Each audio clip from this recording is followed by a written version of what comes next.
Hey Earth energies, Taurus, Virgo, Capricorn, Ascendant, Sun, Moon, Venus, Rising, and those cross-watching, welcome to your Tarot Love Messages. Today we're going to take a look at and see whether or not you and your special person will be given a second chance. So we'll see whether the two of you might be able to come back together here in the future, if your paths will cross, if there will be a chance for you to reconcile your differences, or if you'll be given just a second chance in love again, okay? Sometimes we don't always get it right the first time. This is why second chances are so important. So we'll take a look and see if you and your special person here will be given that second chance, will be given a do-over. This is going to be a general reading, so guys, please just be mindful of that. If you're after a personal reading with myself, feel free to reach out and inquire. I will list my email just below the video here. So I'll give the cards a shuffle, and towards the end of the reading, I'll also be pulling out one card from the angel answers just to sort of crown the reading and see what messages the angels whisper to you. So will you be given a second chance? Strength card. Okay, straight away the message I'm getting is stay strong, or some of you have been staying strong for quite some time now.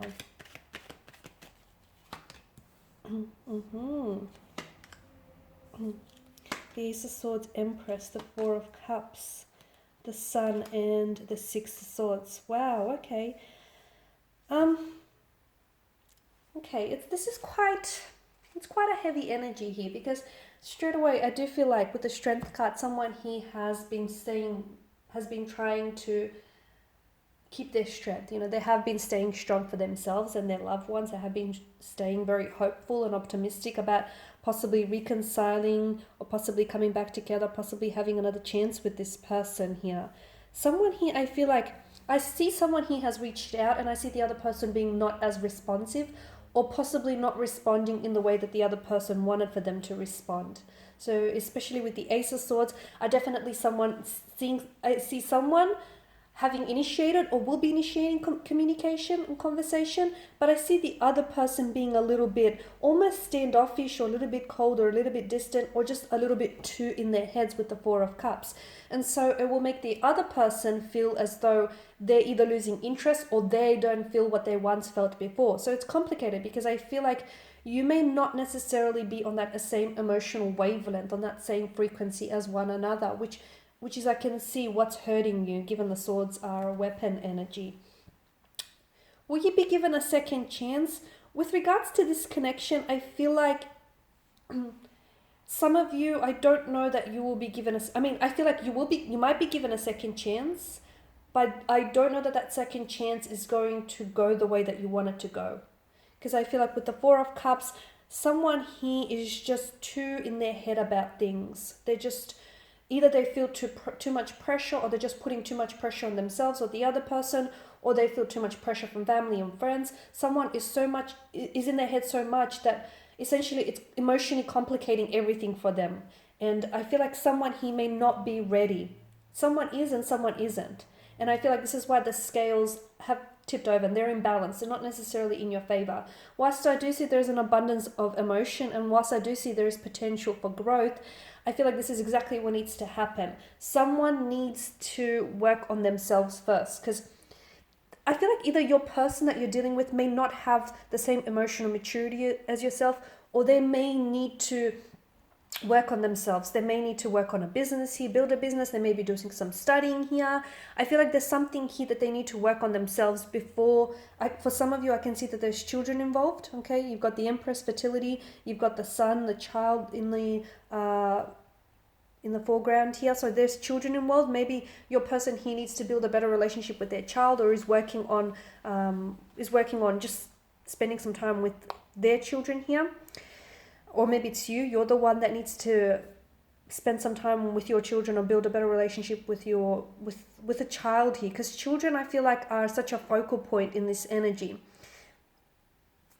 For some of you, you are in a separation with this person. You might have been like married or in a partnership with this person, and you've had children with them, and you want for them, maybe a very big part of the reason why you want to come back together is you built a life with one another, and you want for them to improve that relationship with your children here. So it gets complicated, because I feel like the two of you will get an opportunity to come back together. But what I'm seeing is before that opportunity is made available to you, I feel like there needs to be a lot of growth, a lot of healing. Now, you can do this individually, or the two of you can come together and you can sort of help each other grow and help each other heal here. I don't know how your energies work. I feel like it's always important to sort of confront your own pain and your growth individually. But obviously, if the two of you can be that source of strength for one another, that's better still. I guess it just depends the energy fields that you're in. So you will get an opportunity to come back and possibly reconcile your differences or build a second chance with one another. But I feel like there needs to be a lot of growing here. I feel like someone here needs to do they need to learn some life lessons, or they need to do some maturing, they need to do some growing up, or they need to do some healing. They need to build on a better relationship with themselves or with their children. Then there needs to be, I feel like a lot of things need to happen before the two of you can come back together.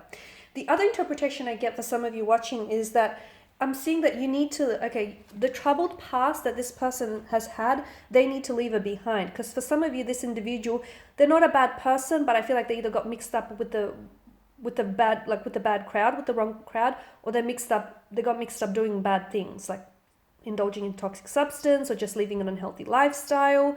And that essentially created a turbulence in your relationship. So this person will need to leave that behind. They will need to leave that past behind, that troubled past, and sail away from those troubled waters before the two of you can sail into smooth seas.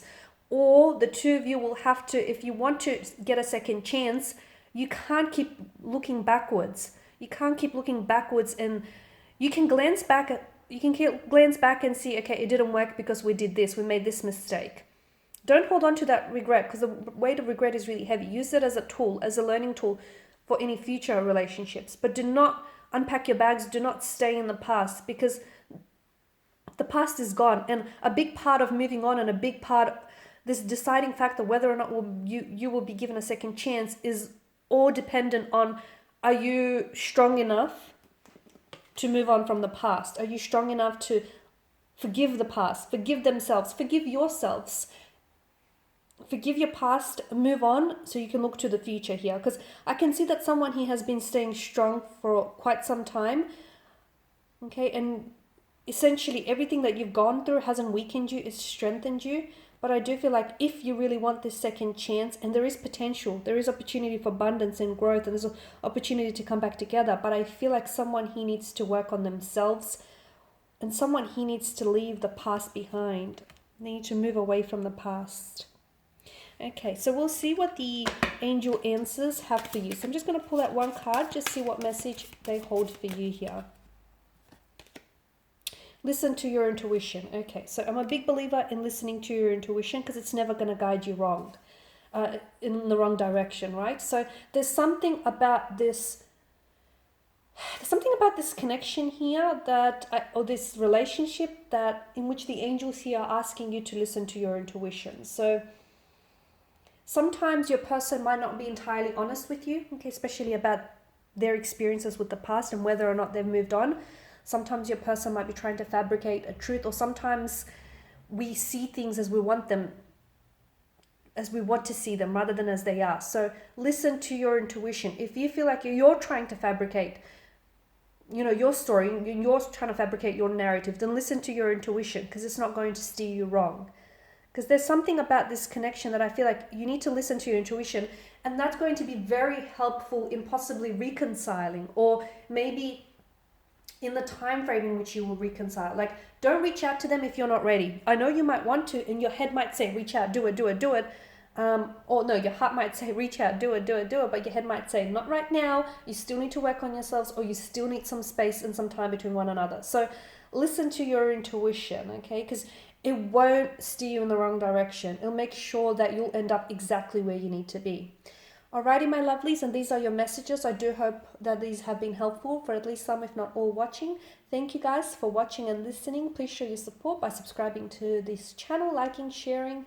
I, of course, will be sharing with you more tarot love messages, so do stay tuned. And for those of you after a personal reading, feel free to reach out and inquire. Otherwise, bye for now.